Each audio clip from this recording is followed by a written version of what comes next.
Very good morning, dear students. We are back in the BBN online classes. In class 11th, commerce subject economics. We were discussing about the basic fundamental concepts of economics. Before to start the concept, I would like to communicate regarding the contemporary issues. बच्चों के सामने एक सीधी सी समस्या है कि भाई आप लोगों ने 10th पास किया है, 10th पास करके आप 11th में आए। सबसे पहले तो समस्या यही कि भाई स्ट्रीम हमारे लिए नया है, कॉमर्स हो चाहे वो साइंस हो, ह्यूमैनिटीज है तो नहीं है आपके लिए, क्योंकि अभी तक आप जो पढ़ रहे थे वो 10th के लिए आपके लिए जो चीजें थी वो बुक से रिलेटेड हुआ करती थी, लेकिन अब जो चीजें आएंगी वो आपके साथ में अप्लाइड नॉलेज लेकर के आएंगी, यानी कि जैसे जैसे आप बड़े होते जाते हैं आपके सोचने का स्तर भी बढ़ना चाहिए। तो सोचने का स्तर जब बढ़ना चाहिए तो अभी हाल फिलहाल जैसा कि हमने देखा कि पिछले 2 साल से एग्जामिनेशन कैंसिल होने की वजह से बच्चों में एक रुझान ये हो गया कि भैया पढ़ाई क्या है, क्या करना है पढ़ करके। तो मैं एक बात कहूंगा कि सरकार ने ये इनिशिएटिव आपको बचाने के लिए किया, आपकी सुरक्षा के लिए किया, लेकिन ये सुरक्षा करना कहीं सरकार के लिए या फिर हमारे लिए, हमारे समाज के लिए, हमारे देश के लिए गलत ना हो जाए, तो साथ ही साथ हमारी ये जिम्मेदारी भी बनती है कि हम हमारे इंटेलेक्चुअल को हैम्पर ना होने दें, हमारे नॉलेज को हैम्पर ना होने दें, क्योंकि जब समय पड़ेगी इस नॉलेज की तो शायद कोई भी प्रिवेंटिव मेजर, कोई भी गवर्नमेंट मेजर आपको ये समय वापस ला करके नहीं दे सकता। किसी तरह की कोई टाइम मशीन नहीं है हमारे पास में। साल दर साल हम प्रमोट होते जाएंगे, हो सकता है प्रमोट हो भी जाएं। प्रमोट होना अलग चीज है, नॉलेज होना अलग चीज है। तो उस नॉलेज के लिए कई बार क्या होता है कि भाई हमारे पास में समय कम पड़ जाता है, तो समय कम पड़ जाता है तो अभी हमारे पास में समय, इन वीडियोस को आप सीरियसली लें। हमारे पास पढ़ने पढ़ाने का यही तरीका है। अगर आपको किसी टॉपिक में डाउट आता है तो आप मुझे वो टॉपिक भेज दें, मैं उन टॉपिक्स को दोबारा कवर करने की कोशिश करूंगा, लेकिन नेग्लिजेंसी ये नुकसान है हमारा। अगर आपने क्वेरी नहीं पूछी, हम लोग टॉपिक आगे कवर करते गए तो हो सकता है सिलेबस तो कवर हो जाए लेकिन नॉलेज कवर नहीं होगा। इस चीज को ध्यान में रखिए। एक टॉपिक हमारे पास में ब्रांचेस ऑफ इकोनॉमिक्स बीच में से स्किप हो रहा था, ब्रांचेस ऑफ इकोनॉमिक्स। इस वीडियो में ब्रांचेस ऑफ इकोनॉमिक्स के बारे में अपन जब डिस्कस करते हैं तो अपन कहते हैं there are 2 branches, micro economics and macro economics. Micro economics and macro economics.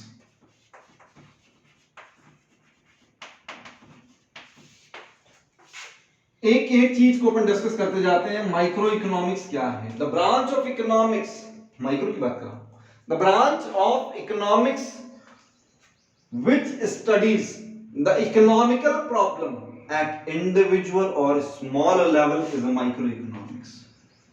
जो इकोनॉमिकल प्रॉब्लम्स को, सोशल इश्यूज को इंडिविजुअल या स्मॉल लेवल पर स्टडी करे वो क्या कहलाएगी? माइक्रो इकोनॉमिक्स कहलाएगी। मैक्रो इकोनॉमिक्स किसे कहेंगे?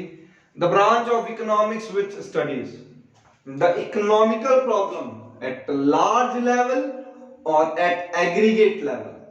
जो बड़े स्तर पर या एकीकृत स्तर पर इकोनॉमिकल प्रॉब्लम्स को स्टडी करे वो क्या कहलाएगा? मैक्रो इकोनॉमिक्स कहलाएगा। बेसिक डिफरेंस इनका मीनिंग क्या बताया? The branch of economics which studies the economical problem eight individual और स्मॉल लेवल, ये पहला डिफरेंस। क्या बताया? The branch of economics which studies the economical problems at individual or small level will be microeconomics। जब macroeconomics की बात करते हैं तो क्या लिखें? the branch of economics which studies the economical problem at large or aggregate level will be macroeconomics। ये मेरा पहला डिफरेंस मीनिंग का। अब सेकंड डेरिवेशन, सेकंड क्या करते हैं? उत्पत्ति कहां से हुई? the word micro, the word micro is derived from a Greek word। कहां से आया है सर? ग्रीक वर्ड से आया है। is derived from a Greek word which is micros, M-I-K-R-O-S। क्या मतलब इसका? माइक्रोस का मीनिंग क्या होता है? Small, it means small. दोबारा लिखते हैं इसको।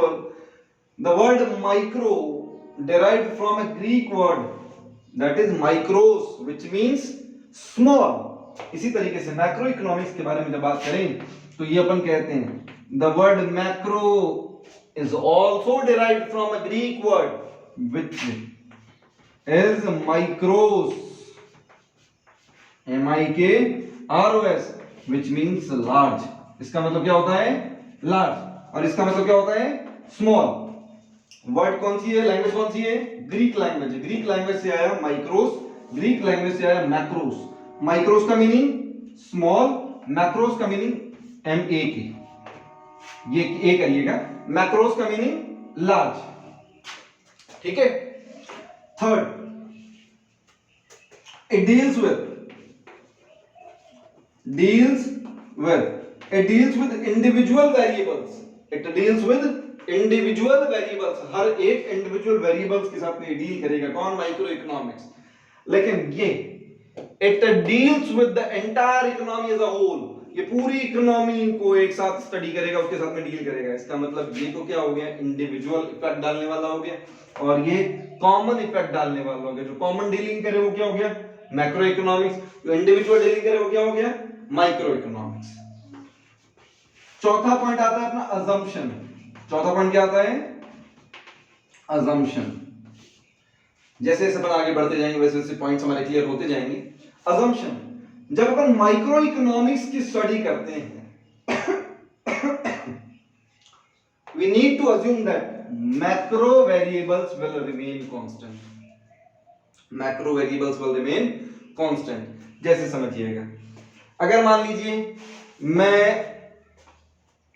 हमारे घर की कंडीशंस को ध्यान में रख करके बजट बनाना चाहता हूं कि भैया मेरी इनकम इतनी है और उस पर मैं मेरा बजट बनाना चाहता हूं, तो बजट बनाना चाहता हूं इंडिविजुअल, मेरा खुद का, तो मैं क्या मानूंगा? बाकी अदर मार्केट प्राइस क्या है? कांस्टेंट है, उसमें किसी तरह का कोई चेंज नहीं आने वाला।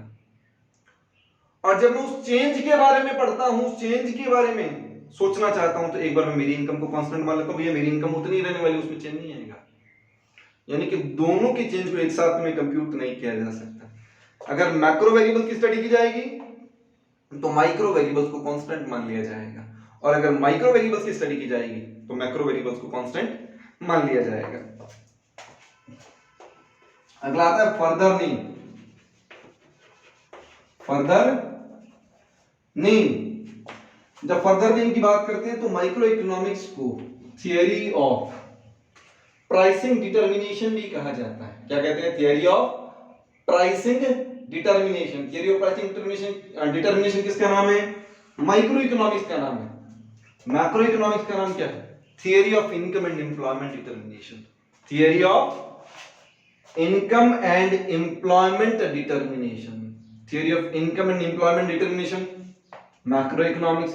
Theory of pricing determination micro economics. और लास्ट एग्जांपल अपन पढ़ लें, लास्ट इसका जो डिफरेंस है वो पढ़ लेते हैं अपन, इसकी एग्जांपल्स। एग्जांपल्स की बात करें तो अपन कहेंगे कि जब भी अपन माइक्रो की बात करते हैं तो अपन इंडिविजुअल वेरिएबल्स की बात करते हैं। इंडिविजुअल वेरिएबल मतलब individual demand, individual supply, market demand, market supply, individual cost, ये सारे कॉन्सेप्ट किसमें आने हैं आपके पास में? माइक्रो में आने हैं। एक इंडिविजुअल हाउस होल्ड की इनकम को स्टडी करना है, माइक्रो है। एक इंडिविजुअल फर्म की जो रेवेन्यू है उसको स्टडी करना है, माइक्रो है कॉन्सेप्ट, ठीक है। लेकिन अगर पूरी सोसाइटी के ऊपर आने वाले इफेक्ट को कंप्यूट करना है, रिकॉर्ड करना है, तो क्या कहलाएगा? मैक्रो इकोनॉमिक्स कहलाएगा। यानी wholesale price index macro economics, inflation macro economics, national income macro economics, government budget macro economics, monetary policy macro economics, fiscal policy macro economics. जिसका इफेक्ट जनरल है, सब पर आना है, कोई बचेगा नहीं उससे, वो क्या कहलाएगा? माइक्रो मतलब मैक्रो इकोनॉमिक्स वेरिएबल कहलाएगा। लेकिन जिसका इंडिविजुअल इफेक्ट आएगा वो क्या कहलाएगा? माइक्रो इकोनॉमिक्स वेरिएबल कहलाएगा। These are the basic differences between micro economics and macro economics. अब यहीं पर एक साथ में चीज और अपन पढ़ लेते हैं, हालांकि सिलेबस में नहीं है।